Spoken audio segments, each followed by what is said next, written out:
नमस्कार। पिछले वीडियो में हमने आपको बताया था कि किस तरह से आप वोकल की एक्सरसाइज कर सकते हैं। देखिए, जब भी आप किसी ऐसे प्रोफेशन से जुड़े हुए हैं जिसमें आपको बोलने का काम है, तो आपके लिए बहुत ज़रूरी हो जाता है कि आपकी आवाज़ में डीपनेस हो, यानी कि थोड़ा-सा भारीपन हो और उसमें थोड़ी-सी गहराई महसूस हो। इसके लिए बहुत ज़रूरी है कि आप अपने वोकल कॉर्ड की एक्सरसाइज करें और उस एक्सरसाइज को करने के लिए एक वीडियो मैं पहले बना चुका हूं। अगर आपने उस वीडियो को नहीं देखा है तो आप आई बटन पर क्लिक करके उस वीडियो को देख सकते हैं। आज मैं कुछ और आपको एक्सरसाइज बताऊंगा और कुछ ऐसी चीज़ें आपको बताऊंगा जो बहुत ज़रूरी है जब भी आप एंकर कर रहे हैं या फिर बोलने का काम कर रहे हैं। वो चाहे आप स्टेज की बात करें या फिर एफएम के स्टेशन में काम कर रहे हैं डीजे के तौर पर, या फिर आरजे के तौर पर काम कर रहे हैं। इनके अलावा अगर आप टीवी में प्रेजेंटर के तौर पर काम कर रहे हैं तो बहुत ज़रूरी है कि आप इन चीज़ों को ध्यान में रखें। जब मैंने पिछला वीडियो बनाया था तो लोगों ने कहा था कि कुछ और एक्सरसाइज बताएं, तो इसलिए मैं ये वीडियो बना रहा हूँ। देखिए, सबसे पहले ज़रूरी होता है कि हम जब भी बोलने का काम कर रहे हैं तो थोड़ा सा रिलैक्स रहें। होता क्या है कि अक्सर जब हम देखा होगा आपने कहीं भी स्टेज पर जब आप पहुंचते हैं तो आप के कंधे थोड़ा सा कॉन्शियसनेस में थोड़े से उठ जाते हैं। ये कॉन्शियसनेस होती है आपकी, और इसकी वजह से जो फेफड़ों में हवा आनी चाहिए वो नहीं आ पाती, और आपका ये जो पूरा हिस्सा है इसकी वजह से गले का जो वोकल कॉर्ड होता है गले में, वो थोड़ा सा दब जाता है और उसकी वजह से आवाज़ प्रॉपर नहीं निकल पाती है। तो बहुत ज़रूरी है कि सबसे पहले तो आप ख़ुद को रिलैक्स करें। रिलैक्स करने के लिए आपके कंधे ये उठे नहीं होने चाहिए, बिल्कुल रिलैक्स करें और आप फ्री फील करें। सबसे पहले ये ज़रूरी है। आपने देखा होगा कि जब भी हम बोलते हैं तो बोलते वक्त हम आवाज़ का थ्रो बहुत ज़्यादा हमें नहीं रखना है। होता क्या है कि जब आवाज़ का हम थ्रो ज़्यादा रखते हैं तो अगर हमारी आवाज़ भारी है तो भी वो पतली हो जाती है। अमरीश पुरी भी अगर अपने हाई पिच पर जब किसी डायलॉग को बोलते थे या फिर चिल्लाना जैसा कोई डायलॉग होता था, तो आप देखें उसमें आवाज़ का जो उनका बेस है, जो खराश उनकी जो आवाज़ की थी वो ख़राब हो जाती थी, वो ख़त्म हो जाती थी।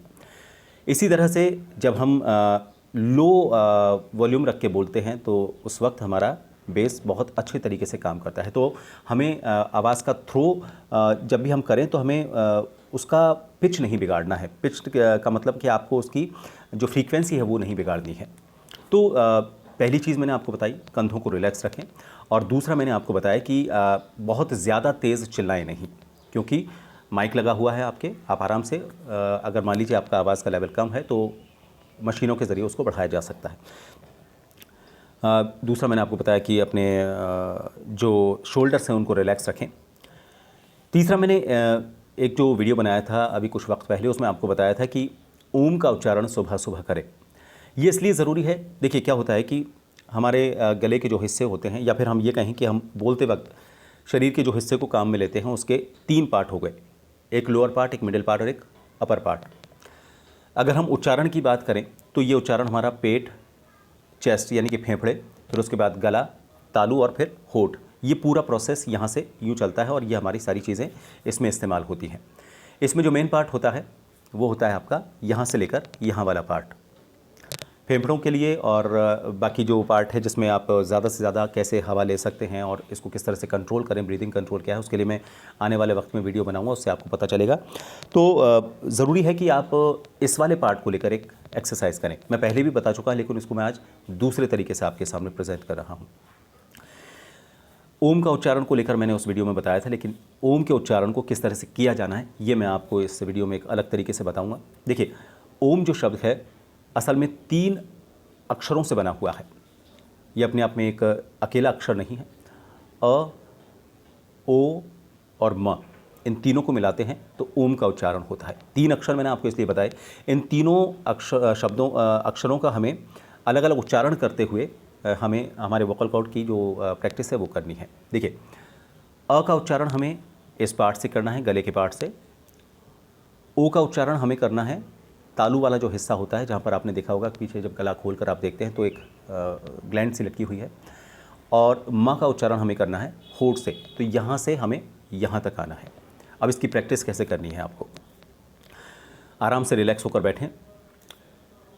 ये चीज़ का आप ध्यान रखें कि आपको ये पता नहीं पड़ना चाहिए कि आप कब अ से ओ में और कब ओ से म में पहुँचे। तो इसलिए इनको एक फ्लो में, एक सिंक में इस तरह से बोलना है आपको।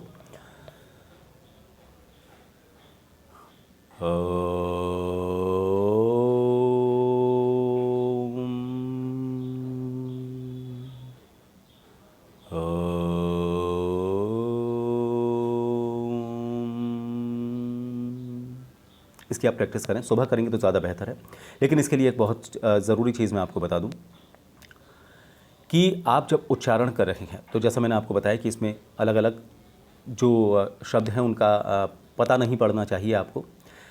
साथ ही एक और ज़रूरी चीज़, आप 3 जो शब्द हैं, अगर मान लीजिए आप 1 मिनट में इस पूरे एक बार उच्चारण को करते हैं तो इसे 3 हिस्सों में बांट लें। बराबर बराबर हमें समय देना है। अ के लिए, ओ के लिए और म के लिए।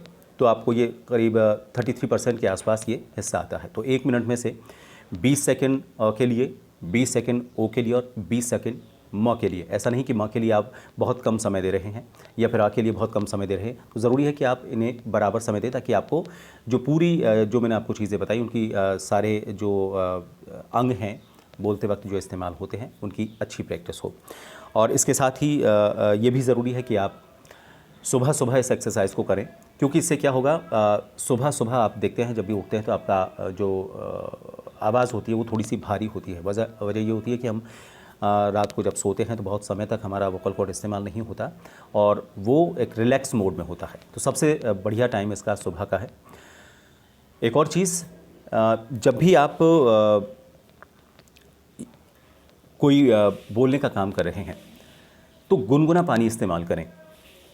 गुनगुना पानी लेकर या फिर रूम टेम्परेचर जो होता है वो पानी आप लेकर बैठें। अगर आप ठंडा पानी पिएंगे या कोई भी ठंडी चीज़ अगर आप खाते हैं पीते हैं तो आप देखे होंगे जब भी कोई ठंडी चीज़ हम खाते हैं या पीते हैं तो गले में हमारे ख़राश हो जाती है और वो हमारी आवाज़ को बिगाड़ देती है। तो गुनगुना पानी इस्तेमाल करें। गुनगुना पानी इस्तेमाल करने से आपके गला बिल्कुल साफ़ रहेगा, गले में कोई किसी तरह का रेजिस्टेंस नहीं होगा, किसी तरह की रुकावट नहीं होगी, ख़राश नहीं होगी, गले में कफ नहीं होगा। तो उससे आपकी आवाज़ और ज़्यादा बढ़िया निकलेगी।